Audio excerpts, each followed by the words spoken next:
Somewhere in the sprawling mess of bureaucracy that held together 300 sentient species, someone had decided that military exchange programs were the key to lasting peace. Not trade agreements, not cultural. According to YouTube analytics, 98% of viewers are not subscribed. That's a huge number. By subscribing the channel that is completely free, you'll help support the channel and never miss fresh content. Festivals, not even the universal translator that had finally cracked the Grithxian whistling language. No. What the galaxy truly needed was soldiers from different worlds bunking together, sharing ration packs, and learning to shoot each other's weapons while pretending to enjoy it. The Interstellar Defense Coalition, in its infinite wisdom, had chosen the Meridian Collective as the first recipients of a human exchange officer. The Meridians were a practical choice, really. Bipedal, oxygen breathers, similar gravitational preferences, and, most importantly, they had not tried to conquer Earth during first contact. The bar for interstellar friendship sat remarkably low these days. The Meridians themselves were a fascinating evolutionary accident. Picture a species that looked like someone had taken the concept of a large cat, given it opposable thumbs, excellent posture, and an unsettling amount of intelligence. Their fur came in patterns that would make any Earth tiger jealous. Their eyes reflected light with an eerie golden glow, and they moved with the kind of grace that made human soldiers look like they were perpetually falling down stairs. They stood roughly 2 meters tall, possessed retractable claws that could slice through standard-issue armor plating, and had built an empire spanning 47 star systems without ever inventing coffee. That last part alone should have disqualified them from the program. Their military structure was equally peculiar. The Meridians had something humans did not, something that made their armed forces uniquely challenging for integration purposes. Cubs.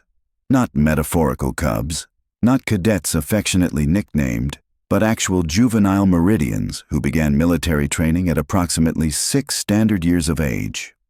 The Meridian philosophy held that warriors should be raised, not recruited. It was a cultural cornerstone that had served them well for millennia, producing soldiers with reflexes honed from childhood and an instinctive understanding of pack tactics that human military theorists studied with equal parts admiration and horror. Commander Thrace, the human selected for this historic undertaking, had approximately 48 hours of cultural sensitivity training before being loaded onto a transport and shot across half the galaxy. Those 48 hours had covered such essential topics as proper grooming etiquette around feline species, the 17 different meanings of ear position in Meridian body language, and why you should never, under any circumstances, use a laser pointer during official meetings. What the training had somehow failed to mention was that Thrace would be sharing barracks with a mixed unit that included 8 juvenile Meridians, each between 7 and 12 standard years old. The transport touched down on Meridian Prime during what the locals called the cooling season, which translated to temperatures that would make a desert lizard sweat. The facility sprawled across a rust-colored plateau, all angular architecture and training grounds that looked designed to break spirits and bones in equal measure. Thrace stepped off the transport in full dress uniform, carrying a regulation duffel bag and the weight of representing an entire species on broad but very human shoulders. The welcoming committee consisted of High Strategist Ven, a silver-furred Meridian whose tail swished with the kind of controlled precision that suggested decades of military discipline, and 8 pairs of golden eyes attached to cubs who were supposed to be standing at attention but were instead engaged in what appeared to be a silent competition to see who could stare at the human without blinking. The cubs wore miniature versions of the standard Meridian combat harness, all straps and pouches designed for bodies that moved in ways human spines simply refused to accommodate. Ven's greeting was formal, practiced, and delivered in flawless, standard galactic. The translation implant behind Thrace's ear rendered it with only minimal lag and a faint buzzing sensation that would take weeks to get used to. The speech covered honor, cooperation, the bonds forged through shared hardship, and several metaphors involving hunting that did not quite translate but sounded vaguely threatening. What the speech did not cover was living arrangements. That particular surprise waited until after the facility tour, the weapons demonstration, and a meal consisting of something that tasted like chicken if chicken had been raised on a diet of pure anxiety. The barracks turned out to be a long, rectangular structure with sleeping platforms arranged along both walls, a communal washing facility that required its own orientation and absolutely zero privacy beyond a footlocker for personal belongings. Thrace stood in the doorway, duffel bag still in hand, watching as the 8 cubs who had been part of the welcoming committee filed past and began claiming their platforms with the kind of territorial certainty that suggested this had been their space long before any human arrived. The platforms were designed for meridian proportions, which meant they were simultaneously too narrow and too short for human comfort. Each came with a thin sleeping mat, a thermal regulator, and a shelf for personal effects that currently held an array of items ranging from carved wooden figures to what appeared to be someone's collection of interesting rocks. One of the older cubs, fur patterned in bold stripes of orange and black, paused at the platform directly across from where Thrace had been assigned. The cub's name was something with too many consonants and a trill that human vocal cords could not quite manage, so everyone just called them Stripes. Helpful. Stripes looked at Thrace with the kind of intense focus that cats gave to birds through windows, then spoke in halting standard galactic. The grammar was textbook perfect, but the accent made every word sound like a question. You are the human warrior. We have heard stories.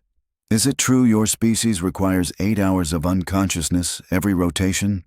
The other cubs stopped their platform preparations to listen.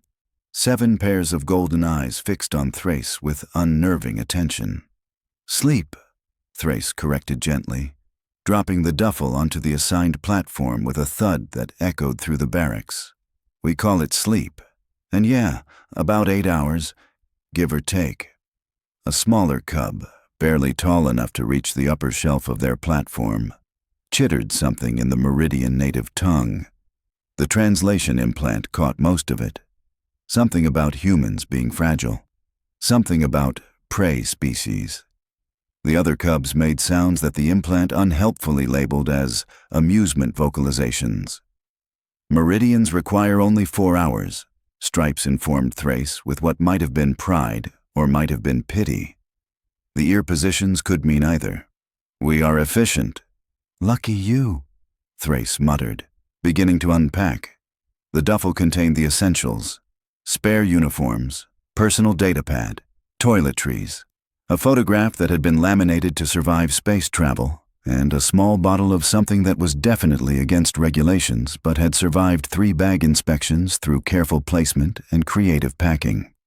High Strategist Ven appeared in the doorway, tail swishing in what the cultural training had identified as satisfaction. I see you are settling in. The cubs will assist with your orientation. They are among our finest trainees.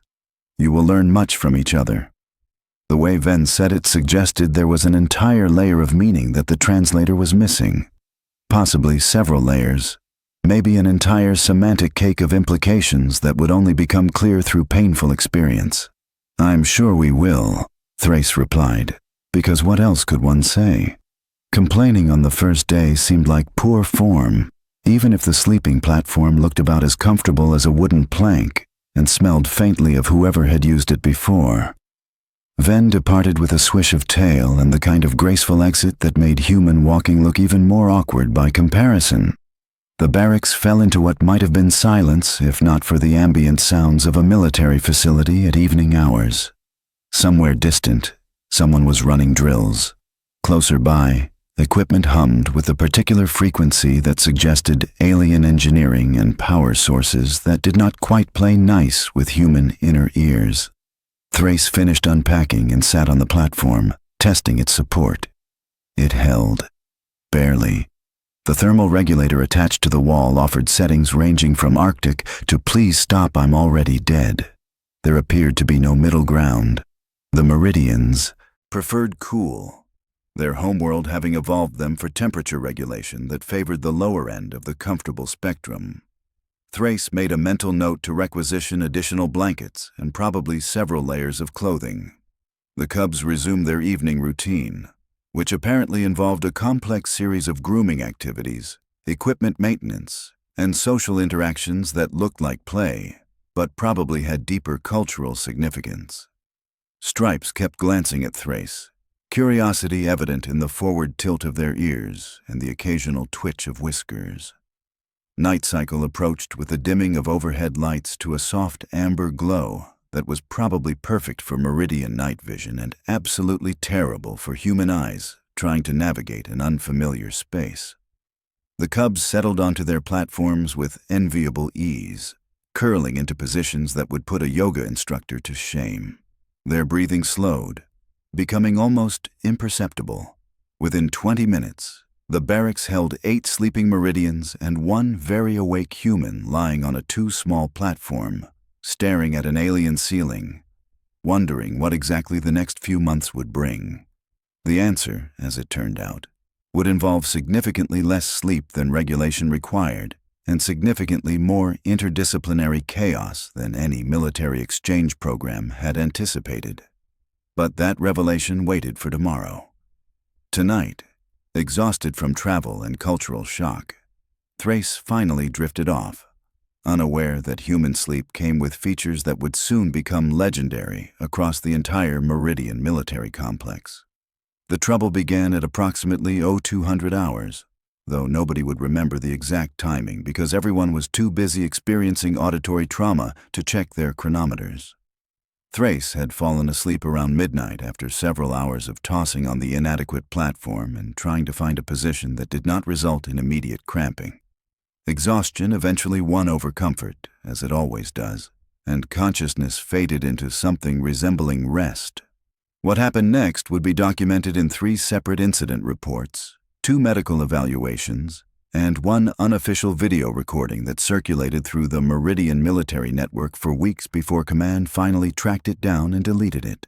The sound started low, a rumbling that might have been mistaken for distant machinery if machinery regularly built to a crescendo that rattled the wall panels. Then came the main event, a noise that human medical personnel technically classified as severe nocturnal breathing obstruction, but which everyone else in the galaxy would simply call a territorial dispute between a chainsaw and a dying engine. Thrace snored, not the gentle wheeze of moderate sleep apnea, not the soft whistle of someone with minor congestion. This was snoring as performance art, snoring that suggested evolutionary history had installed a malfunctioning turbine somewhere in the human respiratory system and forgot to include a mute button. The first cub to wake was Stripes, who shot upright on their platform with ears flat against their skull and pupils dilated to full moons.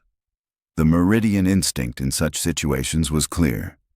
Identify threat, assess danger, prepare for combat. Stripes did all 3 in under 2 seconds, claws extended, only to discover that the threat was the human exchange officer producing sounds that no living creature should naturally generate. The second cub woke moments later, then the third. Then all 8 were awake and staring across the dimly lit barracks at the human who remained deeply, blissfully unconscious while creating enough noise pollution to violate several environmental regulations. What happened next defied all reasonable prediction.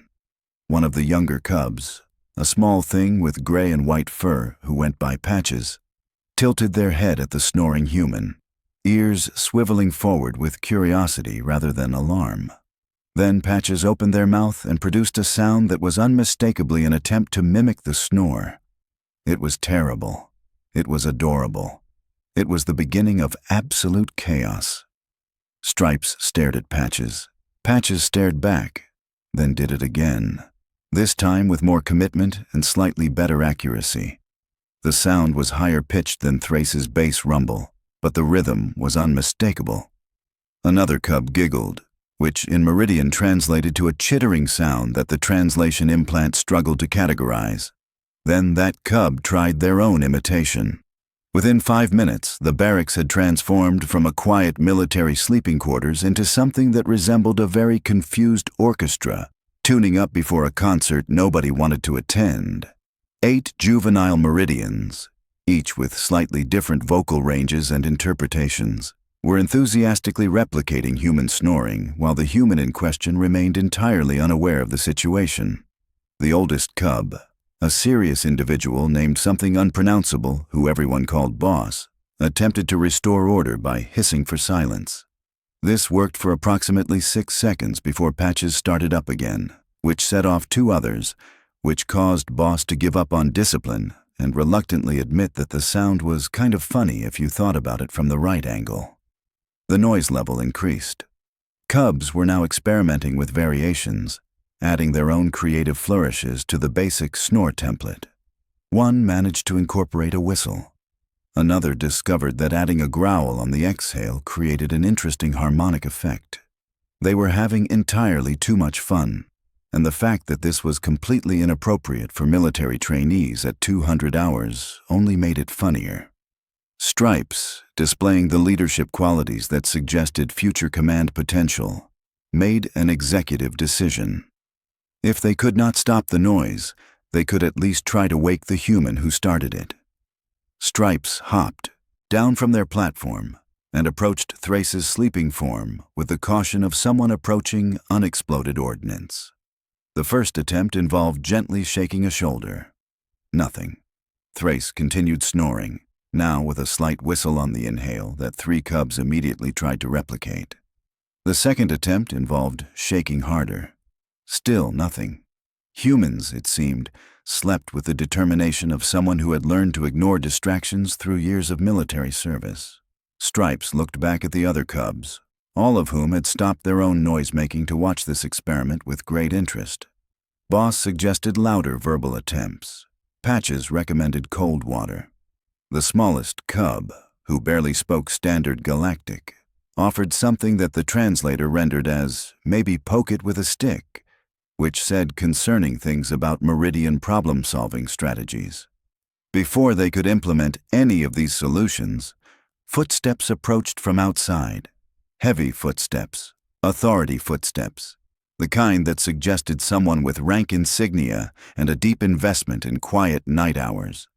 Every cub froze. Stripes scrambled back to their platform with impressive speed. The Barracks achieved instant silence except for Thrace, who continued snoring with the consistency of a natural phenomenon that cared nothing for military protocol or the panic of young trainees. High Strategist Ven appeared in the doorway, fur slightly ruffled from sleep, eyes reflecting the amber emergency lighting with a glow that promised consequences. Ven surveyed the scene. 8 cubs attempting to look innocent despite clearly being wide awake, and 1 human sleeping through what had apparently been enough noise to disturb multiple barracks. Ven's tail swished once, a sharp movement that the cultural training would have identified as severe displeasure. Then Ven listened to the snoring, ears rotating forward with something that might have been disbelief. The High Strategist stood there for a full 30 seconds, processing the situation, before speaking in a whisper that somehow carried more weight than shouting. Tomorrow, we discuss appropriate sleeping arrangements. Tonight, you will all return to sleep and ignore the human's breathing difficulties. Is this understood? 8 cubs nodded with synchronized enthusiasm. Ven departed, tails still swishing with barely contained something that might have been irritation or might have been the meridian equivalent of trying not to laugh. Hard to tell with the cultural differences. The barracks settled back into attempted silence. The cubs curled on their platforms, trying very hard to sleep while the human continued producing sounds that evolution had apparently approved, despite all evidence suggesting it should not have. Patches, unable to resist, managed one more quiet imitation before Boss hissed a final warning. Dawn arrived to find 8 exhausted Meridian cubs and 1 well-rested human who had absolutely no idea what had transpired during the night. By morning formation, word had spread through the entire facility. The human snored. This was not news. What constituted actual news was that the cubs had apparently formed some kind of chorus about it, which meant that what should have been a minor cultural quirk had transformed into a situation requiring official attention. High Strategist Ven summoned Thrace to the command office immediately after breakfast, which consisted of something protein-based that fought back even after cooking. The walk there involved passing no fewer than 12 Meridian soldiers who suddenly found their equipment fascinating when the human approached, though several tales swished in patterns that suggested barely suppressed amusement. The office was sparse, decorated with battle honors and strategic maps that looked impressive but meant absolutely nothing to someone who had been on-world for less than 2 rotations. Ven sat behind a desk clearly designed for Meridian proportions, making the high strategist look even more imposing than usual. "We have a problem," Ven began without preamble, tails swishing with controlled precision. "Your nocturnal vocalizations have disrupted Barracks' harmony." Thrace blinked. "My, what now?" "You snore, loudly. The cubs have taken to imitating you, which has resulted in 0 hours of productive rest for anyone involved." Ven pulled up a datapad and turned it around. "This is a decibel reading from last night. For comparison, this is the sound level of our standard transport engines during launch." The 2 readings were uncomfortably similar. "I had no idea," Thrace said, which was true. Nobody had ever complained during training rotations back on Earth, possibly because human barracks were designed with the understanding that soldiers produced various unfortunate sounds during sleep and walls should be thick enough to contain them. "Medical will examine you. We need to understand if this is typical for your species or if you require treatment." Ven's ears flattened slightly. "Also, we need to understand why the cubs find it necessary to replicate the sound. This is not standard behavior." The medical facility was staffed by a doctor whose fur had gone silver with age and whose patients had apparently done the same. Dr. Kess had been practicing military medicine for longer than Thrace had been alive, and had the kind of professional demeanor that suggested very little could surprise them anymore. This situation, however, seemed to be testing that assumption. "Lie down, breathe normally, try to simulate sleep conditions without actually sleeping." The doctor's tail swished with scientific curiosity rather than judgment, which was something. Thrace complied, feeling ridiculous. The medical scanner hummed, projecting data that looked like abstract art to human eyes, but apparently made perfect sense to Meridian medical training. Dr. Kess made several interested noises, ears swiveling as they processed information. "Your airway constricts during relaxation, common in humans, according to the database. The vibration of soft tissue creates the sound." The doctor pulled up comparative anatomy charts. "Meridians lack this particular design flaw. Our respiratory systems do not produce such vocalizations." "So I'm stuck with it?" "There are devices, treatments, none available on this facility." The doctor's whiskers twitched. "However, that does not explain the cubs. Bring them in." The 8 cubs arrived looking like they expected punishment, ears back and tails still. Dr. Kess lined them up and began scanning, muttering in the Meridian native tongue. The translation implant caught fragments about pack bonding and mimicry instinct, and unprecedented behavioral adaptation. After 20 minutes of examination, the doctor sat back with an expression that was difficult to read but might have been fascination. "Cubs mimic authority figures. It is how they learn. Your snoring registers to them as a vocalization of dominance and security. They replicate it because their instincts identify you as part of the pack structure." Thrace stared. "They think snoring is a power move. They think it signals that the environment is safe enough for deep rest, which, to Meridian cubs, indicates a protected territory." The doctor pulled up more data. "The mimicry should fade as they acclimate. However, attempting to suppress it may cause confusion and stress. So we just let them keep snoring." Dr. Kess's tail swished with what might have been amusement. "Unless you have a better solution, human, yes. We let them keep snoring." High strategist Ven received this report with the expression of someone who had joined the military for honor and glory, and had somehow ended up managing an interspecies snoring crisis. "This is absurd." "This is biology," the doctor corrected. "The cubs are healthy. The human is healthy. They are simply incompatible with shared sleeping quarters unless we accept unusual noise levels." Ven's ears flattened completely. "Fine, we adapt. But if this spreads beyond one barracks human, you will be sleeping in isolation. It was already too late. By evening formation, 3 other barracks had reported similar incidents. Apparently, cubs talked to cubs, and mimicry was contagious when it came to behavior that was both novel and vaguely rebellious. By week 3, the snoring had become institutional. What began as one barrack's worth of chaos had metastasized into a facility-wide phenomenon that command had simply stopped trying to fight. The cubs snored. The human snored. Everyone was tired. This was military life now. Other species stationed at the facility had opinions.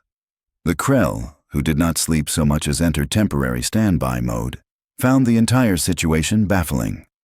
The Vortan delegation recorded samples for their xenobiology archives and left looking vaguely traumatized. A visiting admiral from the Centauri fleet listened to one night's worth of barracks activity and requested immediate transfer back to their ship, citing acoustic warfare concerns. High Strategist Venn, demonstrating the kind of tactical flexibility that had earned their rank, simply reassigned anyone who complained and stopped pretending this was a problem that could be solved. The official report filed with the Interstellar Defense Coalition described it as cultural integration through adaptive behavioral modification, which was bureaucratic language for we gave up and everyone is just dealing with it now. Thrace, meanwhile, had become something of a legend. The human who weaponized sleep.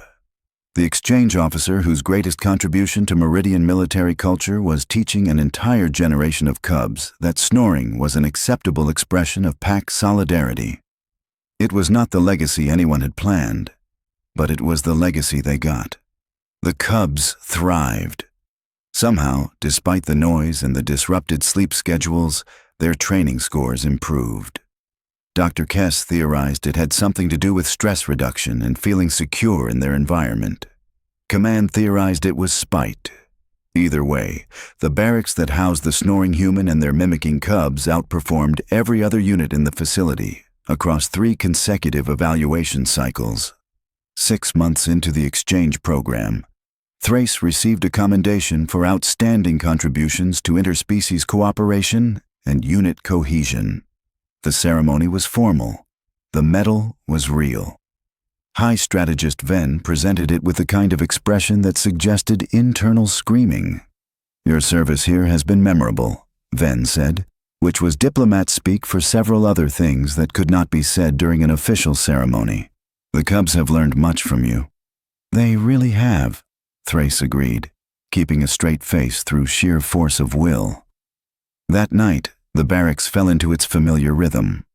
1 human snore, answered by 8 juvenile meridian approximations, creating a symphony that would have horrified acoustic engineers, but somehow worked for the beings producing it. Somewhere in the facility, an off-world observer was updating reports for the Interstellar Defense Coalition. The report would eventually recommend expanding the exchange program. It would cite improved morale, enhanced pack bonding, and measurable performance improvements. It would carefully avoid mentioning the snoring, because some things simply could not be explained to people who were not there to experience them.